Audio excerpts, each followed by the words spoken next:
Welcome to The Explainer. This is where we take really complex topics and, well, we break them down into explainers that are clear and hopefully pretty engaging. All right, so if you've ever played a tabletop RPG, you know the drill.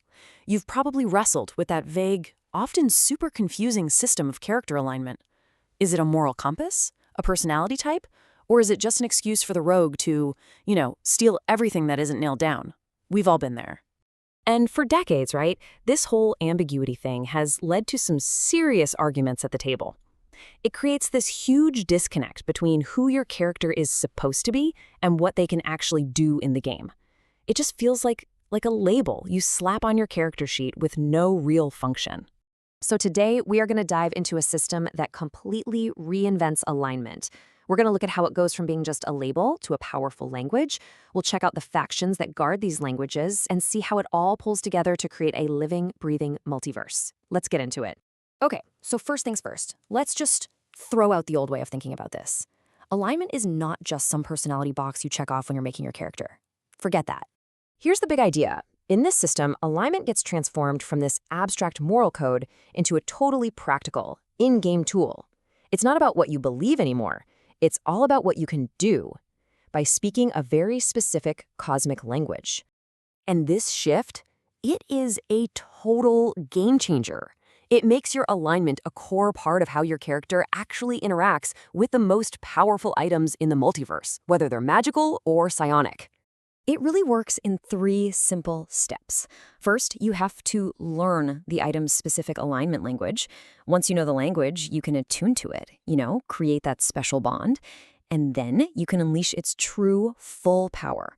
Think about it. Without the right language, a legendary artifact is basically just a fancy piece of metal. Now, this is where it gets really clever. This whole new system maps directly onto the classic alignments we all know, but it gives each one a tangible, functional purpose in the game. So you've got 9 distinct alignment languages, and each one lines up with a familiar spot on that old alignment grid.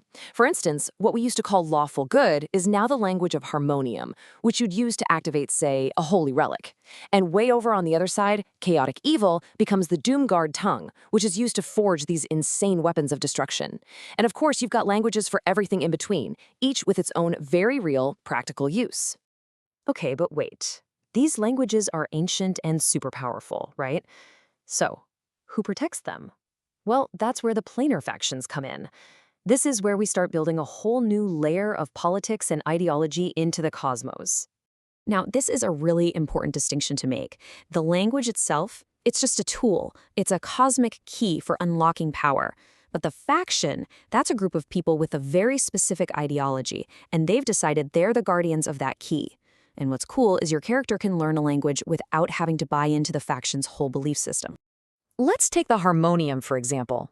Their whole thing is that universal law is the only path to peace and harmony. These guys are zealous, they're organized, and they totally see themselves as the benevolent police force of the multiverse. So as the guardians of the lawful good language, their entire philosophy is built around imposing order to protect the innocent. But this ideology, it drives them to do more than just use their language for good. It also means they actively hunt down and destroy items enchanted with what they see as opposing languages, anything they consider a threat to peace. And then, on the complete opposite end of the spectrum, you have the Doomguard. These folks, they don't fight against the end of the universe. Oh no. They embrace entropy. They actually celebrate the ultimate decay of all things. Being masters of destruction, it's their job to protect the chaotic evil language, and they use it to forge these unbelievably powerful weapons. But get this, it's not for conquest.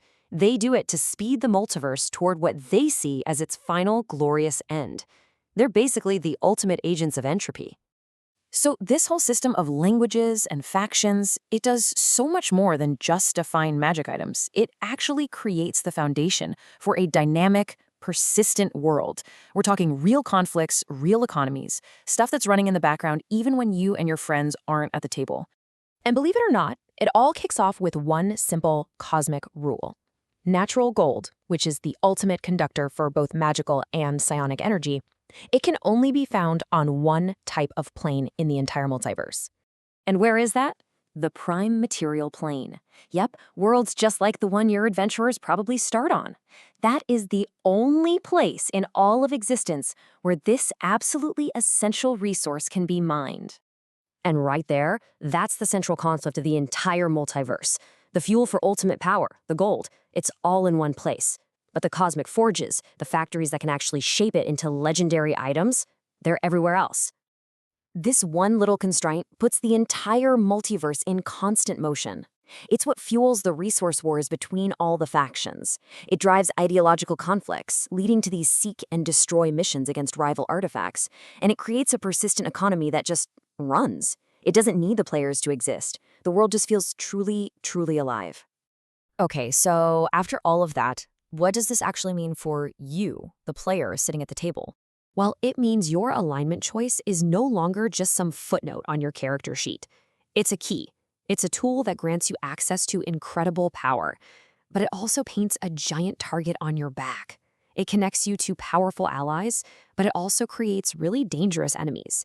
It gives you a real, tangible stake in the fate of the cosmos. Suddenly, your gear isn't just loot anymore. It's a political statement. Ultimately, this system transforms alignment from a passive label into an active, powerful verb. It stops being about who you are and starts being about the cosmic forces you choose to command. So the question isn't what is your alignment anymore. The real question is, what language will you speak to leave your mark on the universe?